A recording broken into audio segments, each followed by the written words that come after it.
E aí, galera, tudo bem? Estou de volta para dar sequência ao assunto da Copa do Mundo ou Campeonato Mundial de Beach Tênis, como você preferir. Antes de mais nada, agradecendo a enorme repercussão do vídeo que eu postei anteriormente sobre o vexame do cancelamento do jogo final da Copa do Mundo entre Brasil e Itália na dupla mista e da consequente declaração de dois campeões desse que é o principal torneio entre seleções, entre equipes do beach tênis mundial. A repercussão foi muito grande também de uma postagem minha no Instagram, no meu canal do Instagram, @Maurício Noriega. Claro que tem sempre aqueles bobinhos, né, os babacas que tiram sarro e falam: beach tênis, que é isso? Que esporte? Isso é esporte? Beach tênis, parei de ler só no nome e tal.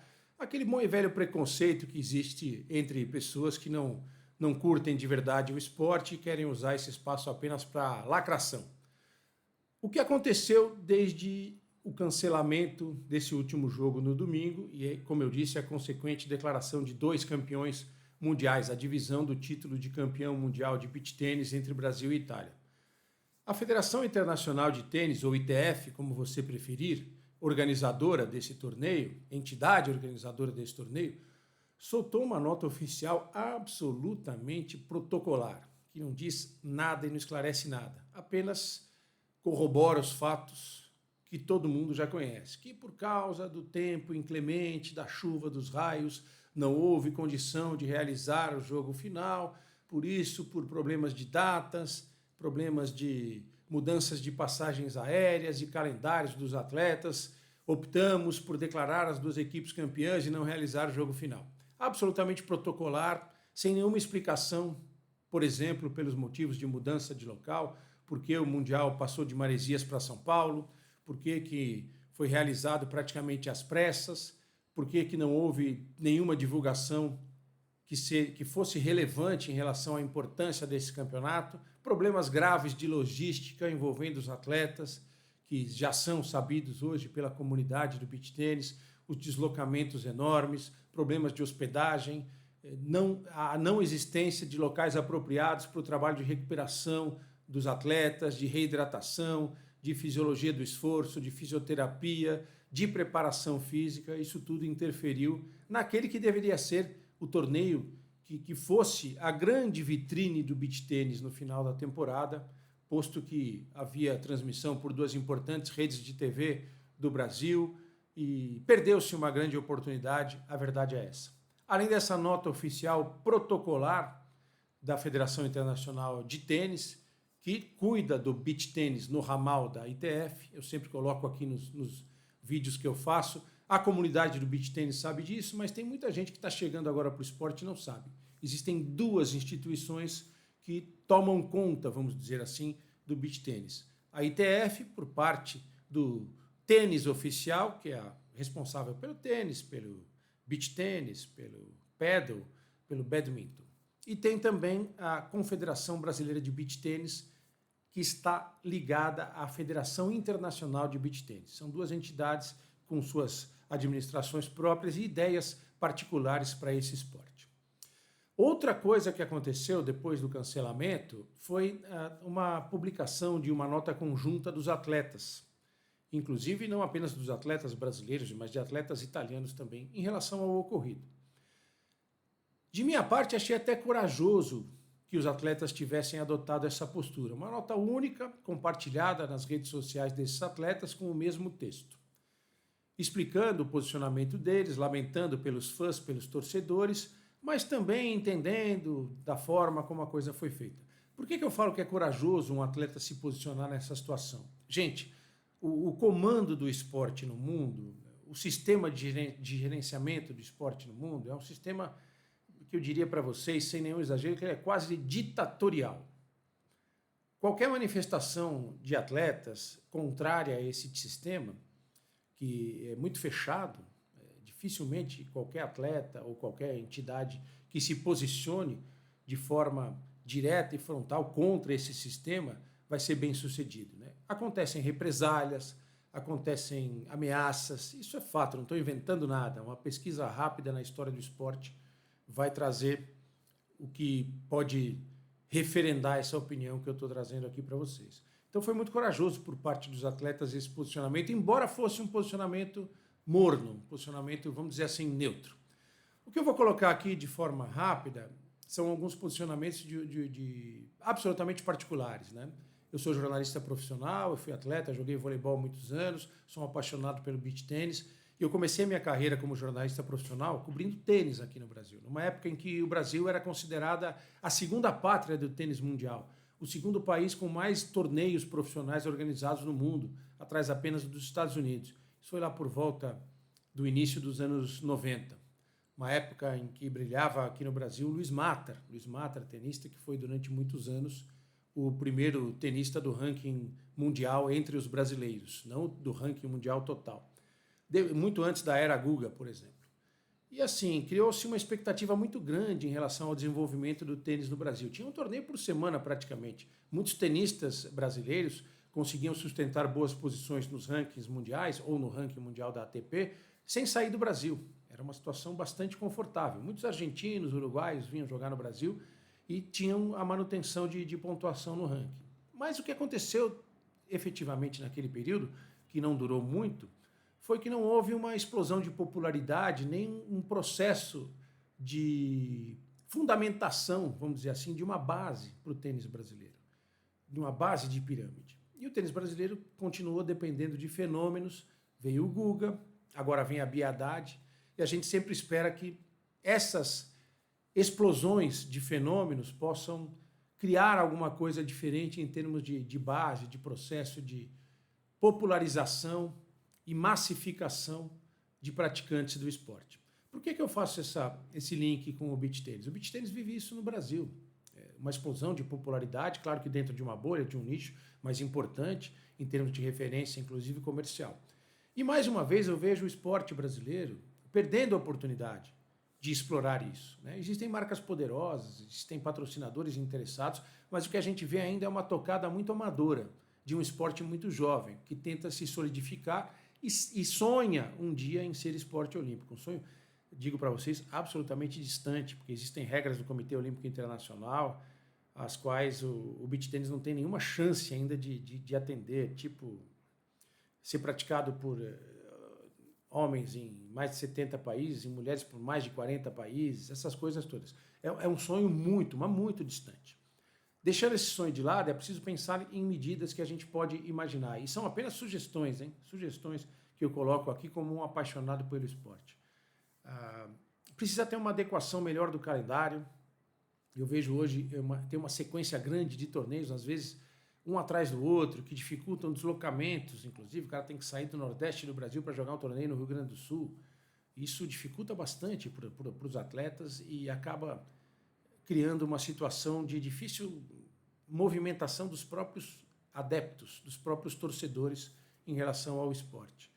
Existem muitos torneios que pagam pouco e poucos torneios que pagam muito. Por que não acontecer uma readequação do calendário para oferecer aos atletas até um certo período sem torneios, mas que eles possam jogar torneios melhores e que paguem uma premiação maior para esses atletas? Em todas as fases. É sabido no beach tênis que as primeiras rodadas não pagam premiação para jogadores profissionais. E isso é a negação da palavra esporte profissional. Um atleta profissional que vive da premiação, vive do patrocínio, ele não pode se deslocar, se preparar para jogar um torneio, perder na primeira rodada e um abraço, sem um tostão, sem $1 no bolso. Isso é uma readequação de calendário. Você pode fazer menos torneios, mas que esses torneios com mais premiação, eles possam oferecer aos atletas essa situação. Né? Há também uma necessidade de padronização, envelopamento dos torneios. Todo mundo aqui, imagino, goste de futebol, curta futebol. Veja um jogo do Campeonato Brasileiro de Futebol e veja um jogo da Premier League, do Campeonato Inglês de Futebol. A diferença do envelopamento, qualidade de iluminação, qualidade de gramado, qualidade de imagem, o padrão de transmissão pela televisão, o número dos jogadores, você identifica facilmente nas camisas. Aqui no Brasil tem jogo de futebol que você está vendo na televisão, é um desafio para você conseguir enxergar o número, quando mais o nome do jogador. Padronização, por exemplo, de uniformes. Que tipo de uniforme se pode utilizar num torneio profissional de beach tênis? Os parceiros, o tamanho, o espaço para o patrocinador, as cores, uma paleta de cores. Eu vi transmissões de torneios de beach tênis importantes na televisão, por exemplo, que o banner do patrocinador, o banner, aquele cartaz grandão no fundo da quadra, o banner era branco. Como é que você vai ver a bolinha numa transmissão pela televisão com um fundo branco? Isso é impossível de acontecer. Tem várias transmissões, e eu falo aqui de vídeo, né? Não só de televisão, vamos colocar vídeo, porque hoje nós temos o streaming, temos uma série de ofertas de transmissões pela TV, tem a galera do Play BT que faz um trabalho maravilhoso, né? Sem os recursos que uma grande emissora de TV tem, mas sempre evoluindo, sempre querendo trazer coisas melhores, na medida do possível oferecendo oportunidade de transmissões simultâneas. Não dá para ver na tela grande do YouTube, você vai ver pelo celular uma transmissão alternativa, mas atendendo à necessidade, né? O que eu falo em relação a isso é dessa padronização, do tipo de banner e do tipo de enquadramento. Tem transmissão que você não consegue ver se a bola foi dentro ou fora da quadra, porque não tem ângulo correto, não tem profundidade para o posicionamento das câmeras. Eu sei que a ITF tem um manual de exigências para organizadores de torneios, que é um calhamaço desse tamanho assim, ó. Você tem que ter exigência para tudo, para tudo. É o tipo de bebedouro, é o tipo de banner atrás, é o tamanho da placa que fica onde fica o juiz de linha. Tem que fazer algo parecido no beach tênis, gente. Tem que ter uma certa padronização. Isso eu estava pensando ontem, antes de gravar esse vídeo aqui. Vocês já devem ter assistido aquele filme que conta a história da criação do circuito feminino de tênis profissional, né? Do circuito Virginia Slims, lá atrás, final dos anos 60, começo dos anos 70, a história da Billie Jean King, como o tênis entre as mulheres, que era relegado absolutamente a um segundo plano em relação aos homens, como ele surgiu como esporte profissional através da criação desse circuito, do Virginia Slims. Uma marca que comprou o circuito e profissionalizou o circuito, fazendo com que as jogadoras recebessem bons prêmios, tivessem uma boa condição de hospedagem, de transporte, de exposição na mídia. O beach tennis está precisando de algo assim, eu acho. E aqui, de novo, falo só como sugestão, né? Para que, quem sabe, uma empresa compre o circuito profissional de beach tennis e faça desse circuito algo efetivamente mais profissional, que tenha um plano de expansão do esporte. O beach tênis não pode ser uma eterna jabuticaba, ele não pode acontecer só no Brasil, senão ele vai seguir um caminho que vai deixá-lo preso a essa bolha brasileira e não vai ter uma expansão como esporte em nível internacional. Uma empresa de marketing esportivo profissional, né, que possa acontecer de uma forma orgânica, de uma forma que a gente possa considerar, vamos dizer assim, sistêmica, para que haja efetivamente uma evolução desse esporte, que é um esporte fantástico, maravilhoso. Aí eu volto para essa questão das explicações, né? Porque transparência é uma palavra fundamental. Eu acho que o fã de beach tênis ele tem o direito de saber o que aconteceu nesse campeonato mundial de beach tênis. Por que houve a mudança da sede? Qual foi a decisão do cancelamento? Eu conversei com pessoas que estavam lá na represa de Guarapiranga, na arena montada na represa de Guarapiranga, quando aconteceu a chuva, os raios, que de forma correta obrigaram o cancelamento da partida. Esses relatos que chegaram até mim contam que os jogadores do Brasil e da Itália estavam atônitos. Eles olhavam um para o outro assim, gente, o que vai acontecer? Como é que vai ter jogo? Não vai ter jogo? Aí eu volto de novo para o tênis, né, que é o primo rico, o primo irmão rico do beach tênis. Muitas das regras de organização, de torneio do beach tênis, elas são adaptadas do que acontece no tênis. Qualquer torneio de tênis profissional, gente, tem o chamado backup, o plano B.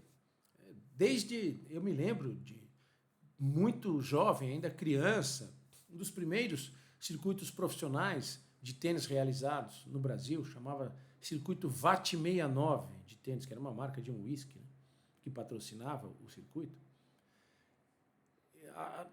Às vezes chovia em São Paulo, como chove em qualquer lugar do mundo, a não ser nos desertos mais secos, e tinha sempre uma opção de uma quadra coberta para a realização dos jogos, para não interromper a programação do torneio, para que não ficasse encavalado, porque a vida do atleta profissional desse esporte é essa. O cara está jogando torneio em São Paulo um dia, ele tem que estar em Montevidéu na semana seguinte, ele tem um planejamento, ele tem várias situações em relação a isso. Eu me lembro várias vezes de cobertura, meu pai narrava muito tênis, o saudoso pai, Luiz Noriega, tá nessa foto aqui, ó, que você está vendo ali, entrevistando o Wilson Fittipaldi, nos tempos áureos da TV Cultura. Eu ia muito com ele e via isso. Você sabia que tinha um planejamento, né? Pô, se chover, como é que a gente faz? Eu tenho alugada, reservada uma quadra coberta para a gente encerrar o torneio. Eu me pergunto assim, faltava um jogo de dupla mista. Que problema aconteceria? A televisão já tinha ido embora, não tinha mais como fazer a transmissão pela TV naquele momento. Mas existia o respeito com os atletas para terminar um torneio chamado Campeonato Mundial. Custava bucar rapidamente uma quadra coberta, tem várias quadras cobertas aqui em São Paulo, e fazer o jogo de dupla mista e resolver isso. Pô, eu tenho quase certeza que os atletas topariam isso. Inclusive no mesmo dia, poderia fazer no mesmo dia. Ou então fazia na manhã seguinte, na hora do almoço seguinte. Tal. Então ficou realmente muito feio.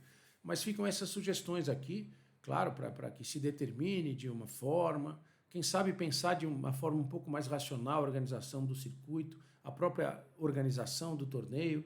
Será que não é muito caro fazer um torneio padrão ITF? E aí o que acontece? O organizador do torneio ele tem que dar uma bombada no torneio amador paralelo para tirar algum dinheiro, para fazer algum dinheiro dessa organização? Eu já ouvi também de muitos atletas que jogam esse tipo de torneio. Aí você vai lá, vai ter uma etapa do ITF, o Sand Series, que é como se fosse o Grand Slam do tênis. O Sand Series é o tipo de torneio mais importante que tem no beach tennis. O cara vai fazer numa praia tal, sei lá, Garopaba, vamos dizer assim. Mas é caro fazer um Sand Series, as exigências da ITF são grandes, eu tenho que dar hospedagem, eu tenho que dar alimentação, tenho isso, tal, meu patrocínio não cobre isso, eu preciso fazer um torneio amador paralelamente. Aí você faz lá um torneio com 50, 60 quadras, e muitas vezes os atletas amadores, que são a base dessa pirâmide, né, que a gente espera que um dia chegue aqui no topo do esporte profissional, do beach tênis, os atletas amadores eles pagam uma taxa importante para essa inscrição e às vezes o cara vai jogar, não tem nenhuma água para beber, já falei isso aqui. É desorganização. Eu joguei num torneio uma vez no Guarujá, um torneio grande, paralelo a um profissional, e teve uma situação de um atleta que ele foi eliminado por WO porque ele não ouviu a chamada para o jogo dele. Só que não era culpa dele. A quadra que ele estava jogando ficava, sei lá, gente, a quase 600 metros de onde estava a barraca da organização do torneio e tinha 2, 3 alto-falantes pequenininhos fazendo a chamada virados para o outro lado de onde ele estava. O cara não ouviu simplesmente a chamada porque era impossível ele ouvir a chamada. E o cara foi eliminado por causa disso. Então, tem várias coisas que a gente tem que colocar aqui e o espaço dos comentários está livre aí para vocês com outras sugestões. A gente pode fazer mais vídeos daqui para frente sobre esse tema, que é um tema realmente muito legal, que eu curto muito, para que a gente possa ter uma evolução efetiva desse esporte. Eu estou com isso na cabeça, de se mexer na estrutura do circuito internacional de beach tênis. Talvez com uma redução no número de torneios e fazer menos torneios, mas torneios que paguem melhor, que ofereçam ao atleta profissional uma condição melhor, inclusive, em termos de regulamento para quem vai fazer um torneio. Não estou aqui querendo dizer que o organizador do torneio tem que dar um hotel 5 estrelas para o atleta, nada disso, mas ele pode dar um hotel próximo, né? Uma condição, uma sala dos jogadores, uma sala dos atletas, com fisioterapeuta, com médico, com hidratação, com alimentação. Gente, é um esporte que já tem uma importância aqui no Brasil que atrai marcas importantes, marcas poderosas, que certamente querem se associar. Não apenas a beleza do jogo, a qualidade do jogo desses profissionais brilhantes que nós temos hoje, brasileiros, italianos, espanhóis, venezuelanos, franceses, mas também a essa massa de torcedores e de praticantes amadores, que é um público de alto nível intelectual, econômico, né? Um público que consome produtos do beach tennis. Então é muito importante a gente pensar nisso. E fica aqui essa minha sugestão. E de uma parte mais, talvez, ingênua, né? de pensamento, quem sabe, né? Uma fusão de ideias entre as duas federações, as duas confederações, para um prol comum, né? Porque tem ideia boa dos dois lados. Mas o esporte, quanto mais você divide, menos o esporte cresce. Então, tem ideias bem legais da CBBT que podem ser adotadas pela CBT de forma conjunta. Eu puxo aqui pela memória também, houve uma época em que o atleta que tivesse jogado um torneio chancelado pela Confederação Brasileira de Tênis que está ligada à ITF, a Federação Internacional de Tênis, se esse atleta jogasse um torneio pela CBBT, ligada à Federação Internacional de Beach Tênis, ele não podia jogar mais torneio da CBT. Ele era banido. Hoje isso não acontece mais. Então tem muita coisa. Foi muito desgastante, eu acho, para os atletas, para os organizadores, e foi muito triste para o fã de beach tênis. Então, quem sabe, seguindo aqui esse vídeo, as ideias podem surgir, a gente pode debater muita coisa e continuo esperando uma explicação mais direta, mais plausível para tudo que aconteceu. Por que saiu de Maresias, veio para São Paulo, por que foi tão mal organizado, por que as instalações eram terríveis para os torcedores, por que os atletas estavam hospedados muito longe do local do torneio, por que eles perdiam tempo em deslocamento, por que eles tinham que fazer muitas vezes exercícios e alongamento, por exemplo, em corredor de hotel. Tudo isso aconteceu numa Copa do Mundo de Beach Tennis. Aguardo vocês, façam suas inscrições, espalhem o canal, que é de esportes, é de futebol, de beach tênis, é de vôlei, de basquete. Será em breve um pouquinho de música, de literatura. Agradeço a participação de todos vocês. Tchau!